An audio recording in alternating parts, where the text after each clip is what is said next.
Opening day is right around the corner, and I cannot wait. Take a seat. Tell me what your team did this time. Hey guys, welcome to Slugger Sports Therapy, where we heal sports pain, break down the biggest stories, and talk the game the way real fans do. I'm your sports therapist, Slugger. Let's get into today's session. What's happening, y'all? It's Slugger, your sports therapist, and tonight we've got a packed session. We're talking about Knicks basketball, a huge performance from OG Anunoby, Jayson Tatum's return for Boston, and some wild action from the World Baseball Classic, including some absolute monster home runs. So let's get into today's therapy session. Take a breath. We break it down play by play, no stress. From the field to the court to the big league lights. First, let's start with the return of Jayson Tatum, right? Now, quite frankly, as a Knicks fan, I hate the Celtics, of course, right? But as a basketball fan, it's great to see Tatum back on the floor after that gruesome injury.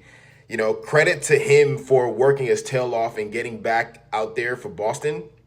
And I didn't know what to expect, for his return and what it was going to mean for them. But obviously, that's a major boost. And at the same time, Jalen Brown and the Celtics had already been playing well without him. JB had another strong night with 24 points. So now the big question becomes, how do those two look together the rest of the way? Melo mentioned on his 7 p.m. in Brooklyn podcast that Tatum may need to take a bit of a backseat because Brown has been putting up some of his best basketball of the season, this season. And honestly, I agree with Melo to a degree. We still don't know exactly what number 0 is going to look like as he gets back his rhythm back. But I watched the game from the beginning, the Celtics versus the Mavericks. Tatum did look rusty. He missed his first 6 shots before knocking his first one. But he did finish with 15 points and 12 rebounds for a double-double, and Boston beat the Mavs by 20. So, yeah, I'm definitely more worried about the boys in green now, especially since they're ahead of us in the standings. But now, speaking of teams in green, let's get to some orange and blue business. My Knicks dropped 142 points on Denver tonight. 142. Final score is 142 to 103. And before I even get to the recap, I've got something I've been wanting to do for a minute. Shout out to my favorite current Knick, OG Anunoby. My man really balled out today. Last year in Denver, he dropped a career-high 40 points in the Mile High City. Tonight, he did it again in his own way. My guy was out there running a basketball clinic. Did you see that double pump reverse jam? Man, put that man in the dunk contest right now because we have been starving for some dunks like that in recent years. That was a highlight play for sure. And outside of that, he went 6 for 11 from 3, added 4 steals, 5 assists, and 7 rebounds, and played some elite defense as always. Respect to you, brother. As for the Knicks as a whole, shout out to all of y'all. The numbers tonight look like a calculator broke trying to keep up. That's how ridiculous the offensive production was. What I really love was the unselfishness. Jalen Brunson didn't have a great shooting night, but he finished with 15 assists for the second straight game. That's what I want to see from our floor general. Cat gave us a double-double with 17 points and 13 rebounds. Josh Hart, celebrating his 31st birthday, chipped in with 18 points and shot 67% from the field. Mitch did his thing, too, with 13 points. Even Pacome Daddier joined the party with 3 triples of his own. As a team, the Knicks shot 47% from deep. You see what I'm saying? I've been saying that. When the Knicks make their threes, they are a different animal, man. When they shoot like that, I'm telling you, nobody can stop us. I mean, nobody. And yes, Jamal Murray was hurt. He hurt his ankle and had to leave the game, and I'll acknowledge that. Nikola Jokic was still unguardable as usual with 38 points, but at least he didn't lock in on a triple-double.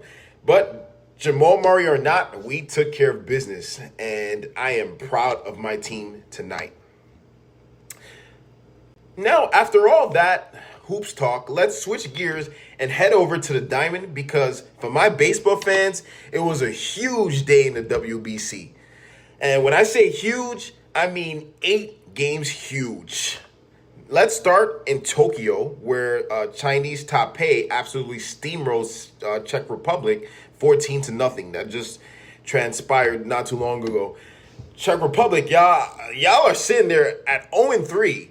I'm not saying nothing crazy, but I just threw earlier, and my arm is ready. If you need a couple innings, just saying. But, in all seriousness, Chinese Taipei clearly took their frustration out after that crushing loss to Japan earlier. Speaking of Japan, Shohei Ohtani hit a grand slam. What a shocker. Yamamoto also gave them 2 innings and 2/3 shutout innings with 2 strikeouts overall. And Cuba beat Panama tonight 3-1. Venezuela topped the Netherlands 6-2.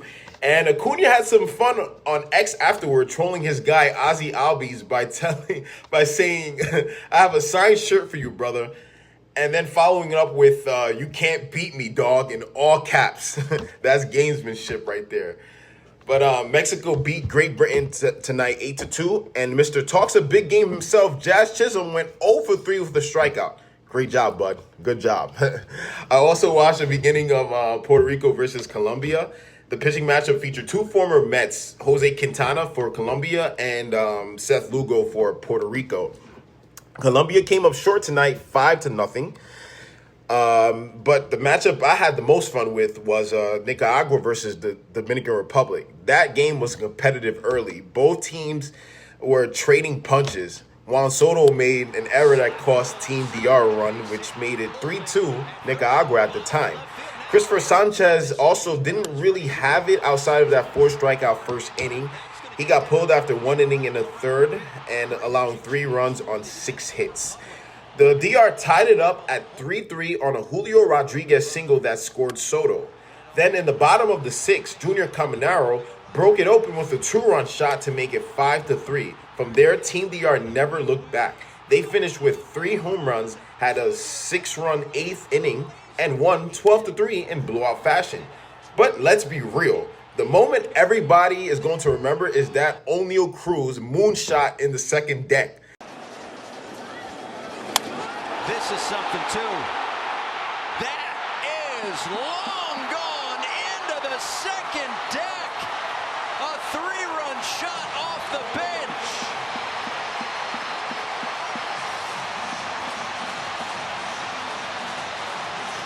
And what made it even better was that the broadcasters were literally in the middle of praising his power and bat speed right before he unloaded, and he did not disappoint. And that wasn't even the only ridiculous bomb of the day. I'm sure my Yankee fans saw that missile that Aaron Judge launched for Team USA in Houston too. If only some of that power could show up in October, huh? We all wondering. But one more thing to highlight, right? Lucas Ramirez, Manny Ramirez's son, took Logan Webb and Gabe Spear deep.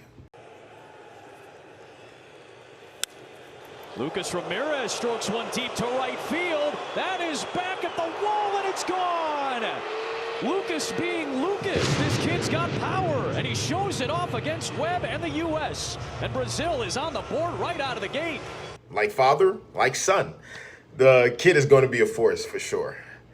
But now that expression definitely doesn't apply to Dante Bichette though. In that in that family, the talent didn't skip a generation; it skipped a brother. It went straight to Bo. And yes, I'm expecting a monster season from Bo Bichette from my New York Mets. Opening day is right around the corner, and I cannot wait.